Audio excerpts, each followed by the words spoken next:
सभापति महोदय, अब मैं आर्थिक मामलों पर आना चाहता हूँ।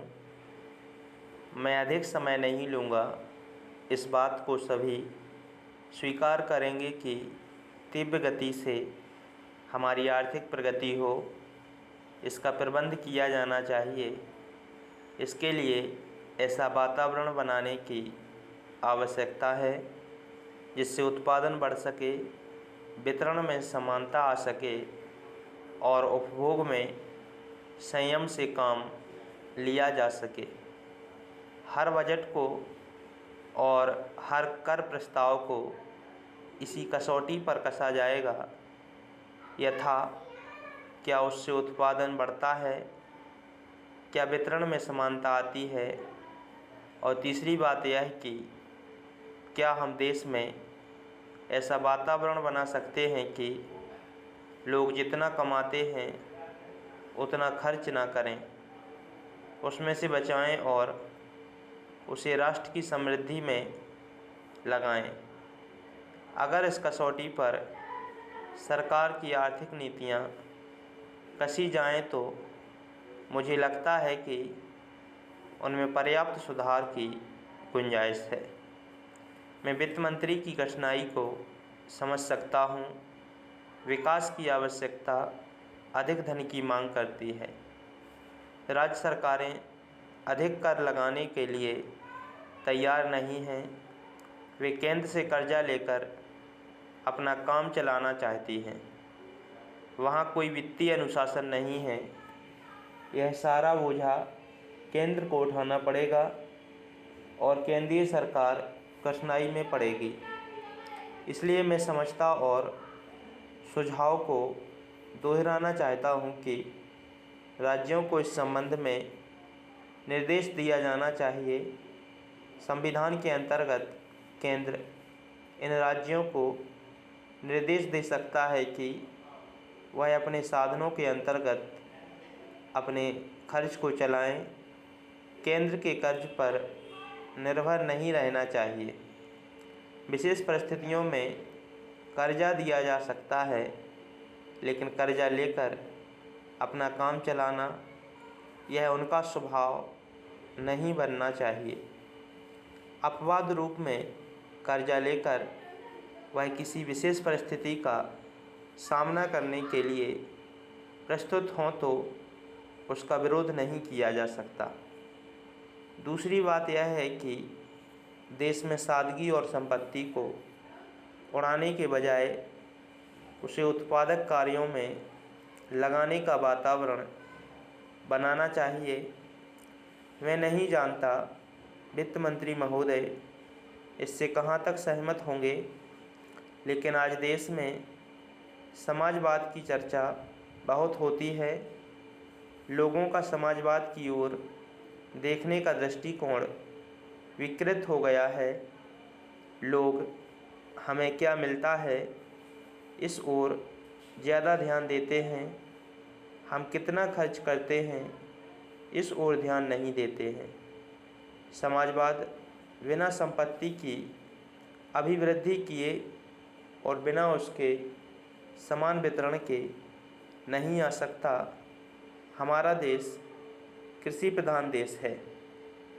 सभापति महोदय, खेती के बाद उद्योग का हमारे देश के आर्थिक जीवन में बड़ा प्रमुख और महत्वपूर्ण स्थान है। स्वतंत्रता के बाद देश में बड़े बड़े और मौलिक उद्योग धंधे खड़े किए गए हैं, जिनकी बहुत आवश्यकता थी। उस दिशा में अच्छा प्रयास किया गया है और उसमें बड़ी सफलता भी मिली है। लेकिन जहाँ बड़े बड़े उद्योग धंधे खड़े हुए, वहाँ छोटे छोटे उद्योग धंधों की, विशेष रूप से उन उद्योग धंधों की जो देश में परंपरा से चले आ रहे थे, बड़ी उपेक्षा हुई। बहुत से उद्योग धंधे अपने पुराने ढंग से चले आ रहे हैं, उनमें कोई नया परिवर्तन नहीं लाया जा सकता है, उनका कोई विकास नहीं हो सकता है। देश की स्थिति को देखते हुए विशेष रूप से ग्रामीण क्षेत्रों में कौन से नए उद्योग धंधे खड़े किए जा सकते हैं, इस बारे में कोई अनुसंधान नहीं किया गया है। खादी और ग्रामोद्योग स्थापित किया गया और उसने खादी और कुछ ग्रामीण उद्योग धंधों को लिया, लेकिन उसकी भी कुछ सीमाएं हैं। बहुत से उद्योग धंधे ऐसे हैं जिनको प्रोत्साहन दिया जाना चाहिए था, लेकिन प्रोत्साहन देना तो दूर रहा, ऐसी नीति अपनाई गई कि उनके काम में बाधा पैदा हुई और उनमें बहुत से टूट गए।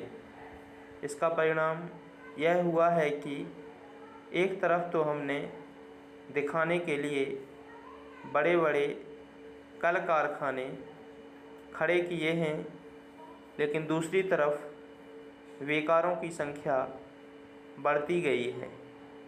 आज यह समस्या एक भीषण रूप में हमारे सामने आई है। यदि हम छोटे छोटे उद्योग धंधों को, विशेष रूप से कृषि से संबंधित उद्योग धंधों को बड़े बड़े शहरों में नहीं, दूर दूर ग्रामीण क्षेत्रों में नहीं फैलाते हैं, तो इसके दो दुष्परिणाम होंगे।